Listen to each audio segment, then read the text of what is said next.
আমাদের আজকের গণিত পর্ব হচ্ছে একটা ইন্টিগ্রেশন, দুটো দ্বিপদী অঙ্ক আর একটা বৃত্তের অঙ্ক। অঙ্কগুলো সমাধান করতে এক একটা 5 সেকেন্ড 10 সেকেন্ডের বেশি কখনো লাগে না। এটা ধরো তোমার 10 সেকেন্ড লাগতে পারে, এটা 10 সেকেন্ড 10 সেকেন্ড, এটা চোখের পলক উত্তরটা বলে দেওয়া যায়।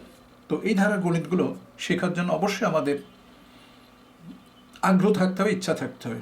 যেমন দেখো এই বৃত্তটা x² + y² = 1 এবং x + y = 1। দেখো এই অঙ্কটা বলা হচ্ছে এই রেখা প্রদত্ত বৃত্তটিকে যে বিন্দু দুইটিতে ছেদ করে ওই ছেদ বিন্দুকে ব্যাসের প্রান্তবিন্দু ধরে অঙ্কিত বৃত্তের সমীকরণটা কী হবে, অর্থাৎ নির্ণয় সমীকরণটা কেমন হবে। আসল কথা হচ্ছে এটা 1 সেকেন্ডের অঙ্ক। 1 সেকেন্ডের অঙ্ক কেন বলছি, আমরা যখন দেখো এটা কিন্তু আমরা যখন রিটেন হিসাবে বা এটা এমসিকিউতে থাকবে, রিটেন হিসাবে সমাধান করতে হলে এই অঙ্কটা আমাদের কমপক্ষে 3 মিনিট বা 4 মিনিট লাগবে। কারণ আমরা এখান থেকে ওয়ার মান বের করে ওয়ার মান যেমন হয় 1 - x, এটা এখানে বসিয়ে দিয়ে দুটো ছেদবিন্দু বের করতে গেলে অনেক সময় ব্যয় হবে। তো বুদ্ধি দিয়ে এই অঙ্কটা সমাধান করতে সময় লাগবে মাত্র 1 সেকেন্ড। তো কীভাবে 1 সেকেন্ডে করবা সেটা আমরা আগে তোমাদেরকে দেখাই। দেখো এখানে x² + y² = 1 আছে, আবার x + y = 1 আছে। দেখো এই 1-এর পরিবর্তে যদি আমরা এখানে বসিয়ে দিই তাহলে আমাদের বৃত্তটা তৈরি হয়ে গেল, অর্থাৎ বৃত্তটা পেয়ে গেলাম। তুমি বা তোমরা যদি x এর মান এখানে y এর মান 1 - x বসিয়ে দাও, দুটো বিন্দু পাবে। সেই দুটো বিন্দু একটা 1 0 আর একটা 0 1, অর্থাৎ x এর মান 1 0 হবে আর একটা y এর মান হবে 0 1। ওই 0 1 প্রান্তবিন্দু ধরে যদি বৃত্তের সমীকরণ তৈরি করি, তো এই যে 1-এর পরিবর্তে x + y বসালে যে বৃত্তটা হয় সেটা কি হচ্ছে দেখো, বৃত্তের হবে x² + y²। এই 1-এর পরিবর্তে আমি এটা বসিয়ে দিলাম, আমাদের নির্ণয় বৃত্ত হয়ে গেল। এটা যাদের এই ধরনের শেখার ইচ্ছা থাকবে, আমি এই ধরনের অঙ্কগুলো মাঝে মাঝে নিয়ে আসবো। দেখো এটা হচ্ছে আমাদের নির্ণয় সমীকরণ। এখন আমরা চলে আসলাম আরেকটি অঙ্ক, 3 নম্বর অঙ্ক। দেখো 3 নম্বর অঙ্কে বলা হচ্ছে যে x³ - 2 + 1/x³। হ্যাঁ, তো এখন বিষয়টা হচ্ছে যদি আমরা এটাকে হোল স্কয়ার, দেখো এর পাওয়ার আছে হলো 4, এর পাওয়ার আছে 4, তাহলে আমরা এই অঙ্কটা এইভাবে আনতে পারি 3/2 - x 3/2 8। অর্থাৎ এখানে কি বলা হচ্ছে দেখো, বলছে এর বিস্তৃতি x বর্জিত পদের মান কত। তো আমাদের এখানে কি হোল স্কয়ার হতো, সেই হোল স্কয়ার দিয়ে 4কে গুণ করলাম, গুণ 8 হলো। এটা হচ্ছে আমাদের এই অঙ্কটা।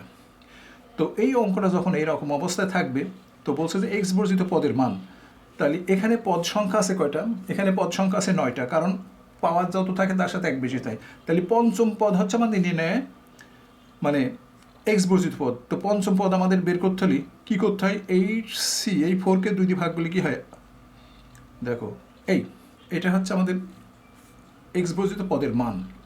কারণ আমরা যদি এই দুটো গুণ করে এটা কেটে যায়, তাহলে বোঝা যাচ্ছে যে এই দুটো যদি কেটে যায়, আমরা তো এইটার সাথে যদি এটা গুণ করি, এখানে একটা গুণ চিহ্ন দিলে এটা কেটে গেল, তাহলে এক্সের কোনো প্রভাব থাকছে না, অর্থাৎ এটা এক্স থাকে না। সেই জন্য এর মান সবসময় এইরকম হবে যে একে 2 দিয়ে ভাগ করলে 4 হয়, অর্থাৎ এদিক 4টা পদ, এদিক 4টা পদ, বা দিকে ডান দিকে 4টে, মধ্যের পদ হলো পঞ্চম পদ হবে এই মান।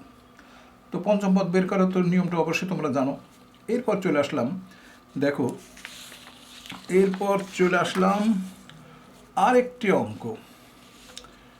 এখানে x² - 2 + 1/x², এটা আমাদের দ্বিপদীরও একটা অঙ্ক। এই ধারার অঙ্ক একটা এবার ঢাকা ভার্সিটি ভর্তি পরীক্ষা আসছিল। তো এই অঙ্কটা কীভাবে করা যায়, দেখো এই অঙ্কটা হবে এইরকম। এটাকে যদি আমরা তাহলে 12, তাহলে এখানে বিষয়টা হচ্ছে বলছে এর বিস্তৃতি কততম পদ এক্স বর্জিত। তাহলে আমরা বুঝতে পারছি কি যে কততম পদ 12, 12কে 2 দিয়ে ভাগ করো 6, 6 + 1, অর্থাৎ সপ্তম পদ হচ্ছে এখানে এক্স বর্জিত। কেন, আমরা যদি এই দুটো গুণ করি, দেখো x × 1/x গুণ করলে 1 থাকে, একটা ধ্রুব সংখ্যা থাকে, সেই জন্য মধ্যপদে হচ্ছে এক্স বর্জিত পদ। তো কততম পদ? তো বুঝতে পারছো এখানে সপ্তম পদ, 6 6, আর মাঝে যেটা থাকছে সেটা সপ্তম পদ। তো সপ্তম পদ হচ্ছে x বর্জিত।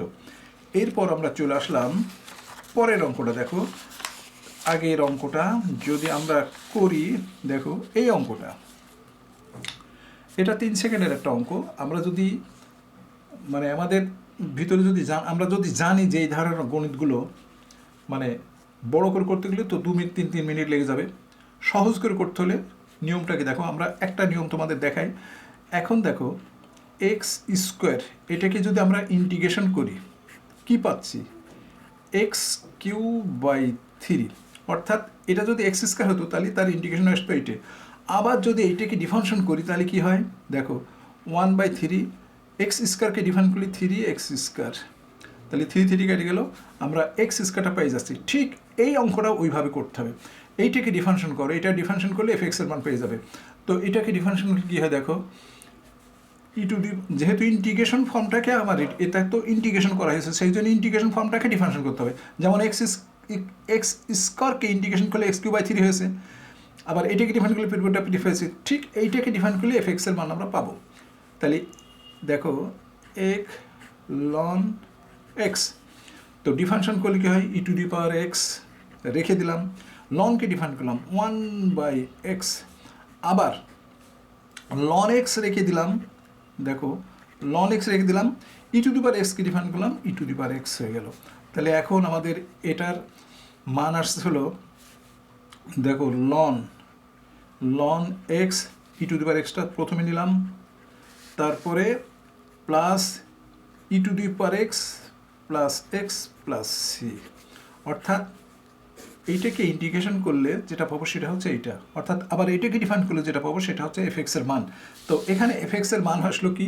e⁻x loan x plus e⁻x/x, এটাকে ডিফারেন্সিয়েশন করে যা হবে সেটাই হবে এফ এর মান। আমরা উল্টোভাবে এটা সমাধান করব। কোনো ছাত্র যদি ভেবে থাকে যে এটা আমরা ইন্টিগ্রেশন করে এটা প্রমাণ করব, তার জন্য বিষয়টা অনেক জটিল এবং কঠিন হবে। সেই জন্যে ছোটো ছোটো নিয়মগুলো অবশ্যই তোমাকে কৌশল ভিত্তিকভাবে সমাধান করতে হবে। আমি আবারও বলছি, এমসিকিউতে ভালো করতে হলে কৌশল ভিত্তিক নিয়মগুলি তোমাদেরকে শিখতে হবে। আজ এই পর্যন্তই।